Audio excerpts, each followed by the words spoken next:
So guys, 7th training tayo sa North Derby Race ng BBCT dito sa ating lungsod ng Tarlac. So sumasabay na nga tayo sa mga training natin sa mga track at makikita natin ang pagdating at pagbulusok ng ating mga warriors mula sa training dito sa parte ng Pangasinan. So posurubyo nga tayo guys dito sa lalawigan ng Pangasinan sa norte.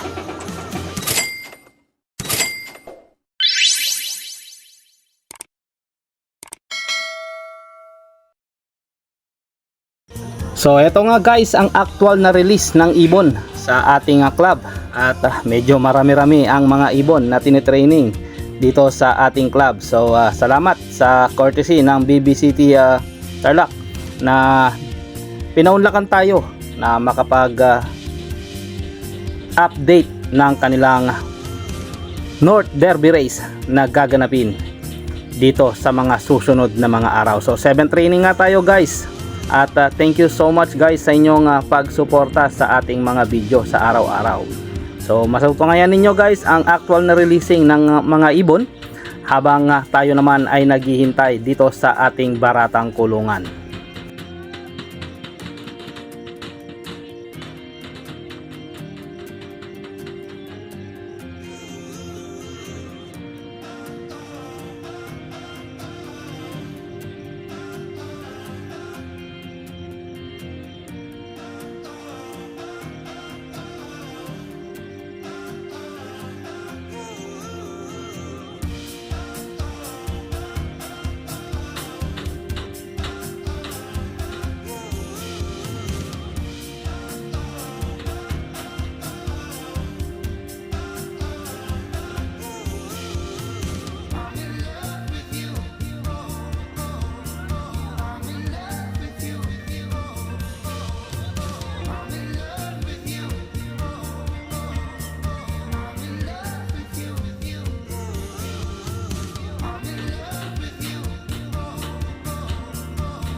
So sinisiguro nga ng pamunuan na walang matitira ni isang ibon sa loob ng truck. Kaya't iniisa-isang ini-inspeksyon ng ating mga organizer ang bawat butas ng mga crate. Baka sakali may maiwan na isa, kawawa naman ang may-aring naghihintay nito. So salute sa ating mga organizers ng BBC dito sa lalawigan ng Tarlac.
A few moments later.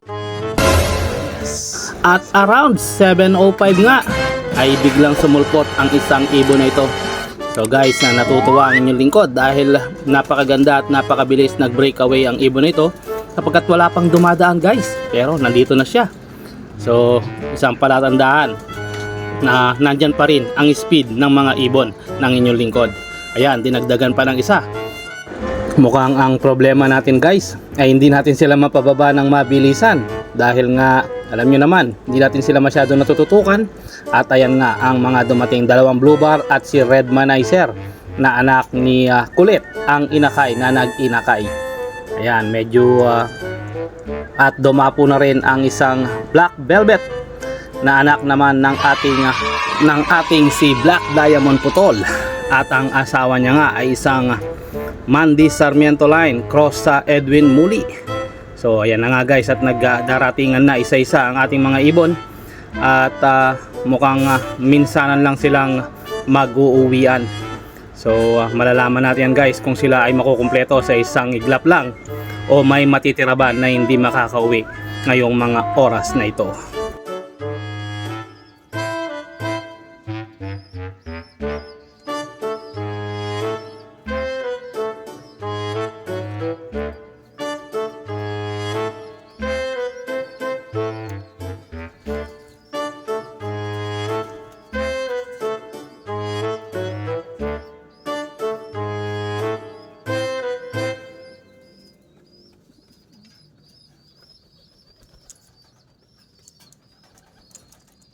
So ang grizzle nga ito guys ay purong anak ng ating Edwin Muli cross sa ating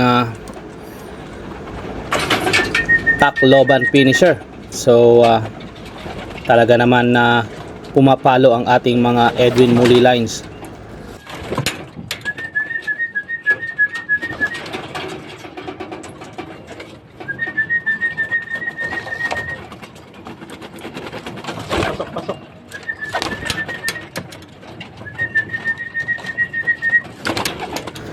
Well, ang ating mga ibon guys ay sanay na nandyan ako sa tabi nila kapag sila ay darating at hindi nagiging hadlang ang pagharang ko sa trapdoor na kanilang dadaanan upang sila ay bumaba at pumasok. Ang problema lamang, hindi natin sila na-motivate na pagdating nila ay bumaba kaagad at hindi nila alam kung ano talaga ang tawag upang sila ay pumasok na sa ating baratang kulungan.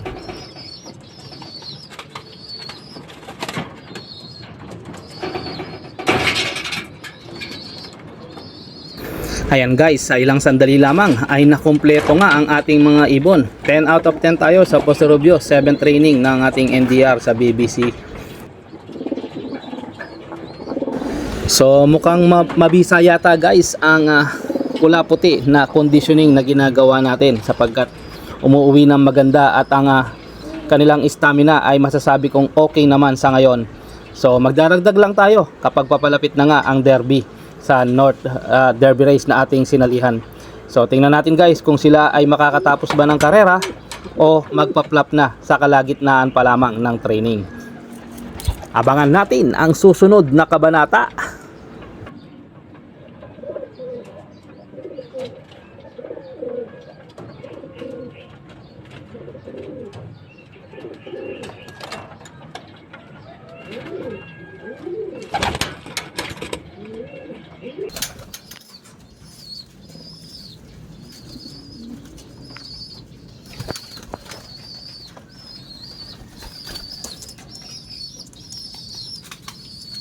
So ayan na nga guys, binanata nila ang Poso Ruby, Pangasinan. So ayan, at nakumpleto guys ang ating mga ibon. So 11 out of 10 tayo ngayon guys, at talagang minamanilang nila ang pagtitraining natin sa norte guys. So yun lamang po ang inyong lingkod, Be Finest World.